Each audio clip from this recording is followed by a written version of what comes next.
Hello, in this unit we will be covering intervention support for students who are struggling with learning at school by discussing response to intervention. Early intervention for struggling learners. This is one of a three-part unit related to supporting struggling learners in the classroom. Students who experience learning problems at school experience these problems for several reasons, including gaps in school attendance, a lack of appropriate materials, poor instruction, or having skill deficits, to name a few. Families and educators who suspect a child may be struggling due to having a learning disability should follow specific legal guidelines, timelines, and procedures. Information regarding this formal process is provided in other units. However, if a student is experiencing problems with learning, it is important to provide assistance and support immediately and first consider other sources for the learning problem before a disability is suspected. This unit provides information regarding what educators and families can do when a child is experiencing difficulty with learning in the classroom. School professionals and families have methods to support struggling learners in order to prevent these students from falling further behind and assist their teachers to support them in the classroom. Specifically, Response to Intervention and Instruction, or RTI 2, is a framework for providing immediate support to struggling learners. RTI 2 is not a specific intervention program or single strategy. However, it is a framework or approach involving general education classroom instruction, assessment, early intervention, and problem solving. Another important concept to know, and very often mentioned along with RTI 2, is multi-tiered systems of support, or MTSS. MTSS is more comprehensive than RTI 2. In addition to the RTI 2 framework of assessment and intervention outlined earlier, MTSS considers entire systems of support, training, resources, and ongoing school initiatives. Tier 1, General Classroom Instruction and Support. Now we're going to briefly review what happens in each tier of the RTI 2 pyramid and what teachers and families can do to support struggling students. When a teacher or parent believes that a student is struggling in the classroom, there are several steps the teacher and parent can request. The following steps would fall within the first or bottom tier of an RTI 2 model. These activities involve, number 1, designing and implementing effective instruction for all students. Number 2, monitoring student progress.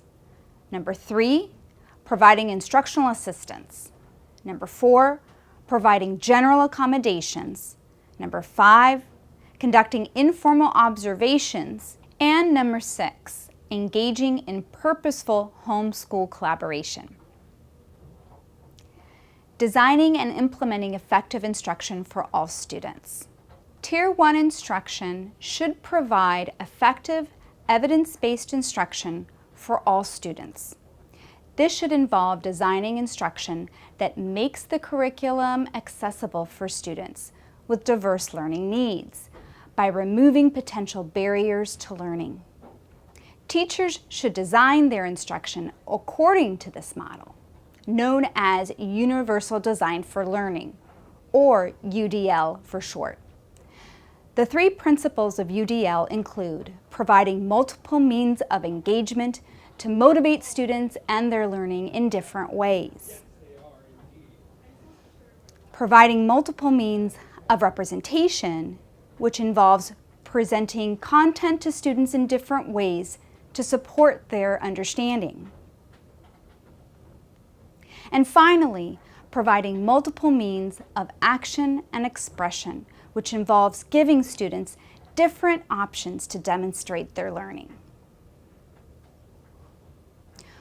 For more information on the basics of UDL, go to the IRIS Center for the module on UDL, available in both English and Spanish. Monitoring student progress.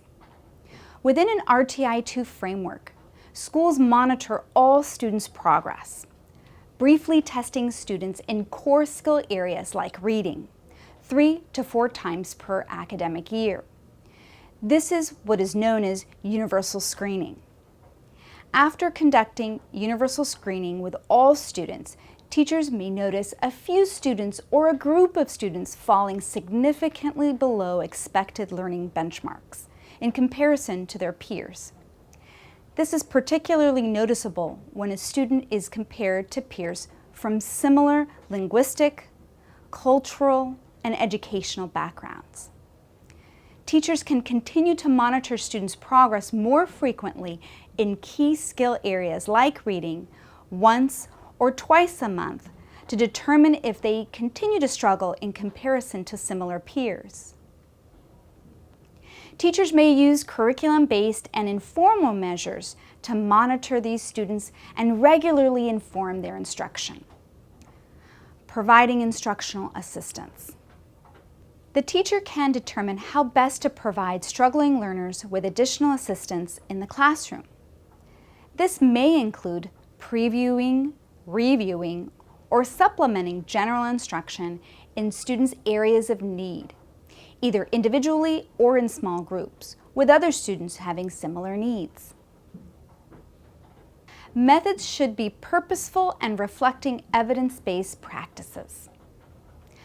Other methods that may provide additional instructional opportunities for students who struggle in the classroom include peer support, cooperative instruction, after-school assistance, and cross-age tutoring.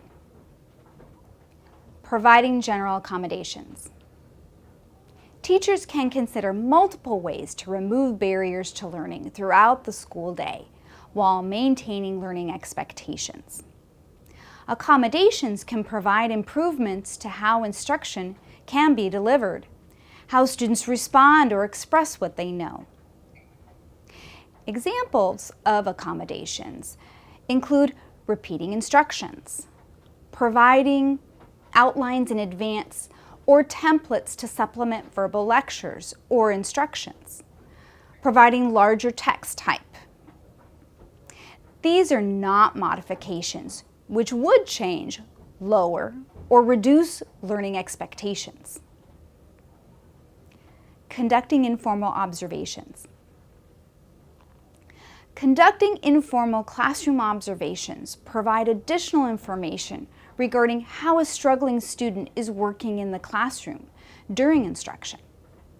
These observations can be conducted by the general education teacher, a teacher partner, or coach to document student performance or behavior over time. Engaging in purposeful homeschool collaboration. Teachers should keep the lines of communication open with family members in order to determine what works best with the student and under what conditions.